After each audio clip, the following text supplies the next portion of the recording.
Kokolon isa'y tahanawa, my friend.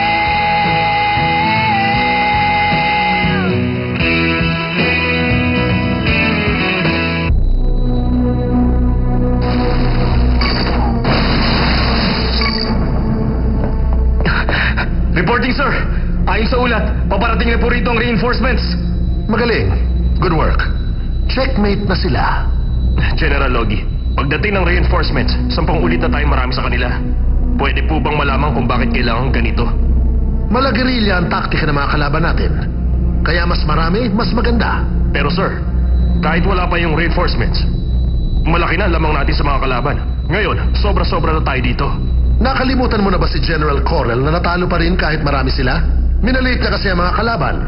Kahit na maliit ang bilang nila, malaki ang pwede nilang ibigay na damage sa isang makapangyarihang army. Sa dami natin, mapipilitang lumabas sa mga kalaban.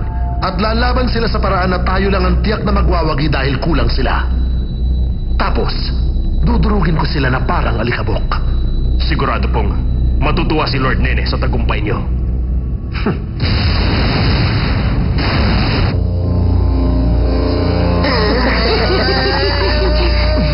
Siya na ba yan? Si Nene? Bokay! Ah, bakit? Bantayan mo si Kluke! Sasama ako sa'yo, Maro! Wag! Sandali! Mga hangal nga kayo dahil hindi pa kayo tumakas. Mga hangal, mga hangal! Hindi kita tatakasan!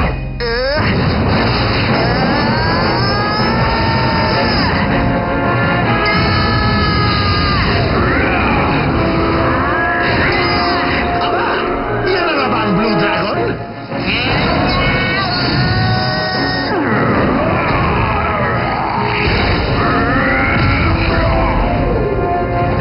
Kitam, sino ngayon sa atin ang tumatakas?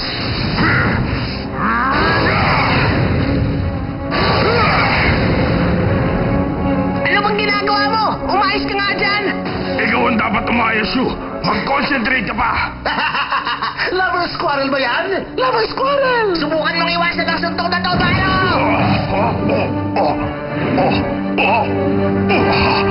Ang bilis. Ngayon na! Fire Crisis!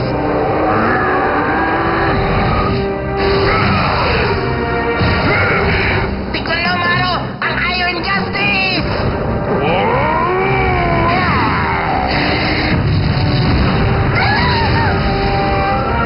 Teka! Ako naman ngayon!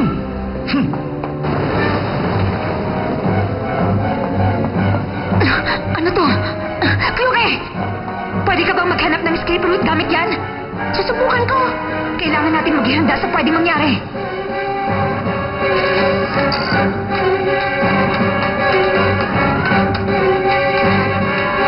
Ito ang paraan para matulungan ko sila.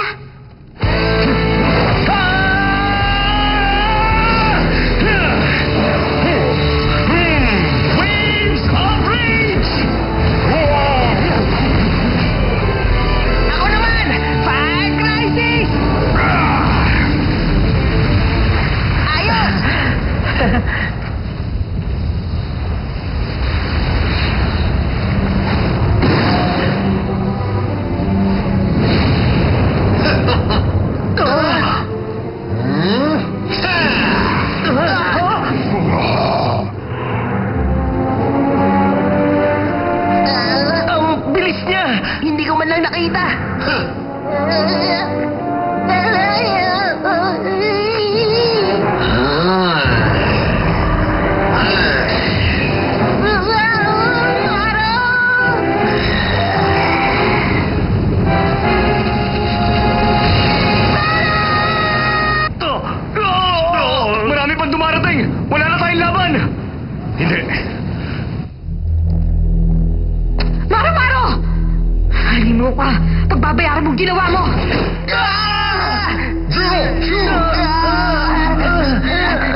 measuring machine na sinira mo, di ba?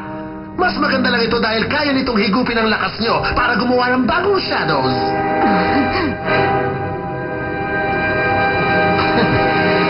Masyado kang umasa sa mga totoy. Bakit naman mabubuhay ang mga shadow wielder ng alamat sa mahihinang mga batang ito?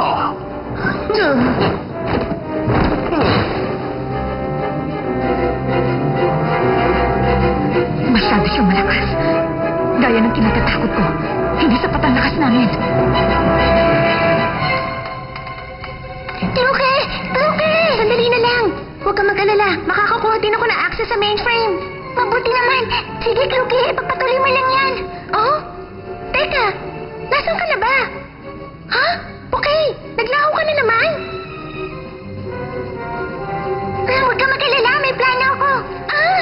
Parang hindi ko gusto yun ah. Ililigtas ka mga kasama natin. Huwag mong gawin yun. Kahit invisible ka, masyadong delikado yun. Alam ko yun.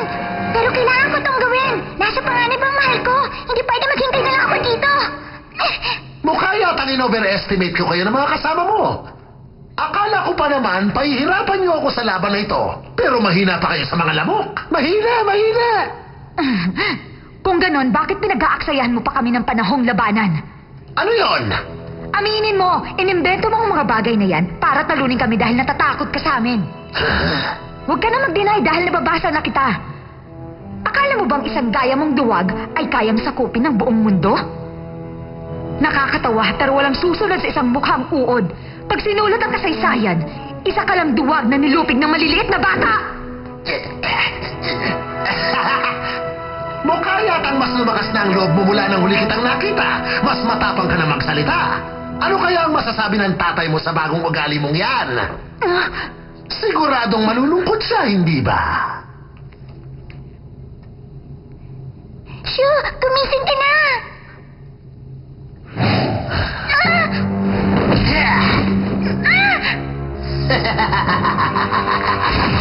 Shu! Ngayon naman sa'yo ko itutuon ang buong atensyon ko. Malapit na. Ah? Ah? Sayang, munti ko nang matapos yun. Malaki ang tiwalang ibinigay ko sa iyong ama, Zola. Pero sa tingin mo ba magtitiwala siya sa'yo? Yeah! Pareho kaming research advisor sa excavation team. Sa pagkakaalala ko, ang saya-saya ng panahong yon. Huwag mo ako maliit! Natatandaan mo pa ba yung aksidente?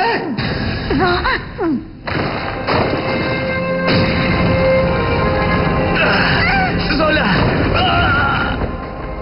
Papa! Papa! Huwag niyo akong iwan! Huwag niyo akong iwan!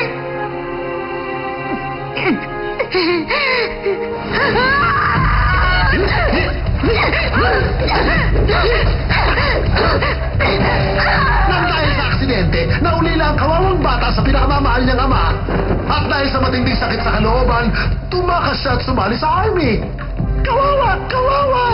Bakit ka ba sumali sa army? Tumahimik ka! Dahil ba gusto mong magmukhang malakas? O dahil galit ka sa sarili mo dahil mahina ka? Kaya lang, hindi yon. Alam ko ang tunay na dahilan.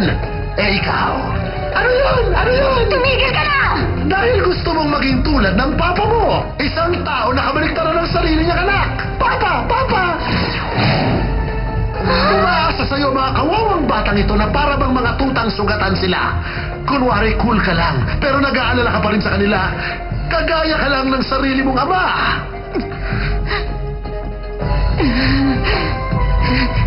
Zola!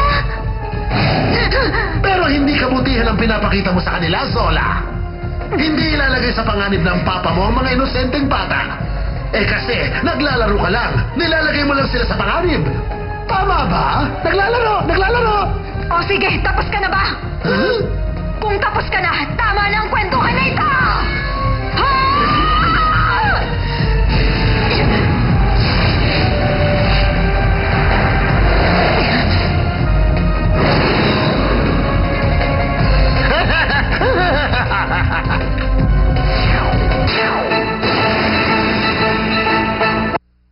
Sustagen gives you the...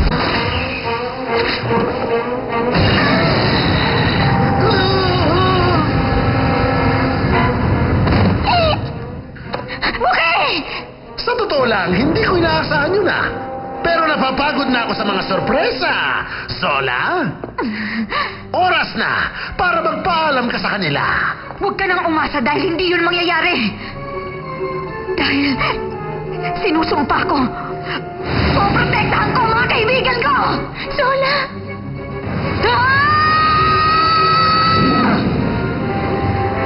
Mabuti naman at nagseseryoso ka na. Yan na mismo ang solang iniintay ko. Sa tingin ko panahon na para ipakita ko ang tunay kong kapangyarihan.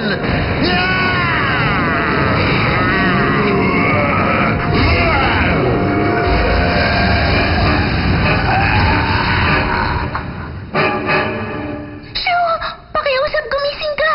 Nasa panganib si Sola, pati na rin tayong lahat. Kailangan gumising ka na. Buksan mong mga mata mo. Sana may pwede ako magawa. Pero hindi man lang ako makatulong sa mga kaibigan ko. Sabihin mo, Kluke, bakit ka nandito? Ha? Ano bang balak mong gawin? Alam ko na, may gusto ka kay Shu. Naku, hindi ganun yun, Sola. Huwag mo na itanggi, Kluke. Mabuti kang tao.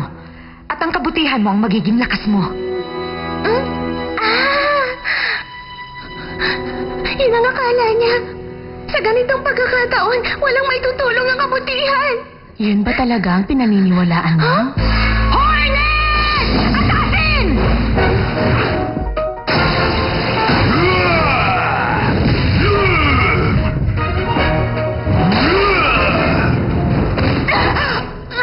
Naiinis ka siguro na matalo sa laban sa isang duwag na gaya ko.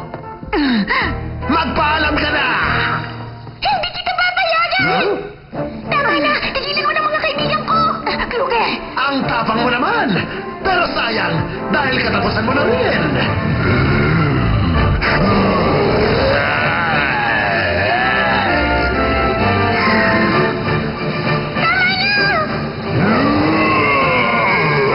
Tapos ka na!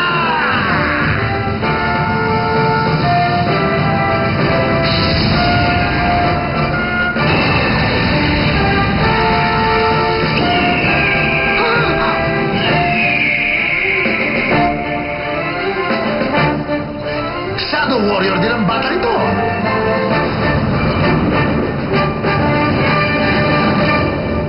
Sayang, dahil katapusan mo na!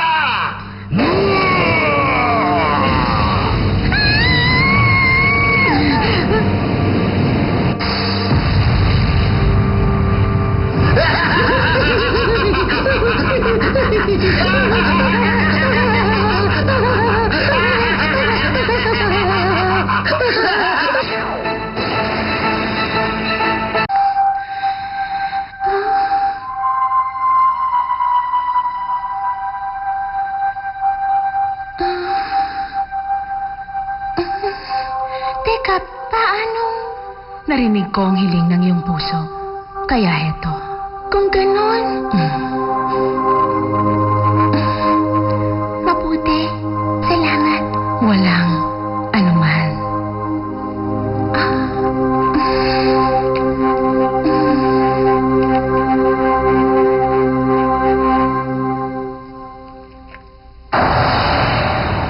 Oras na ngayon para sa pangalawang bahagi ng palabas.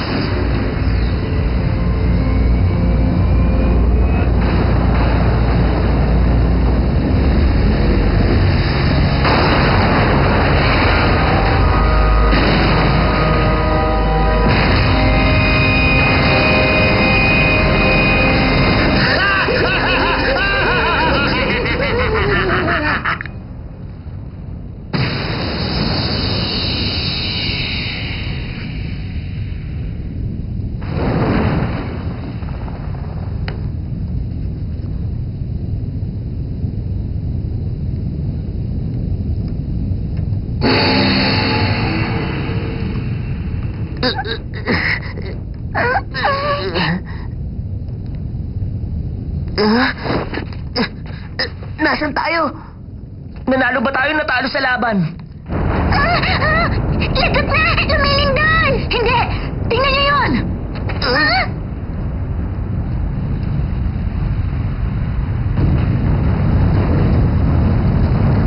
Ang kastilyo! Gumuho Naguguluhan siya. Ibig sabihin, natalo natin si Nene? Hindi, nagkakamali ka.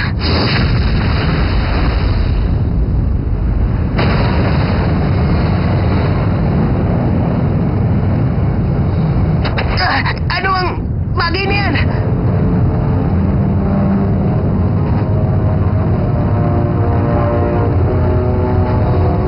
Ang laki! Ano kaya yan? Lagot tayo, Maro! Ang flying fortress ni Lord Nene.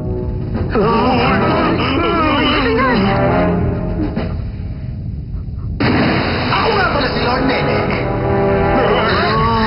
Ikaw siya?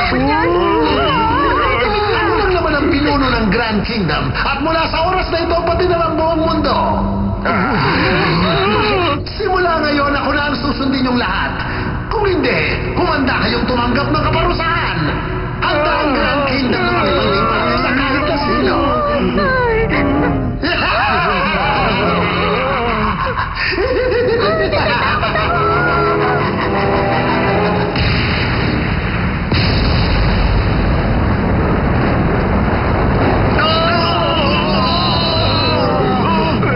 Grabe!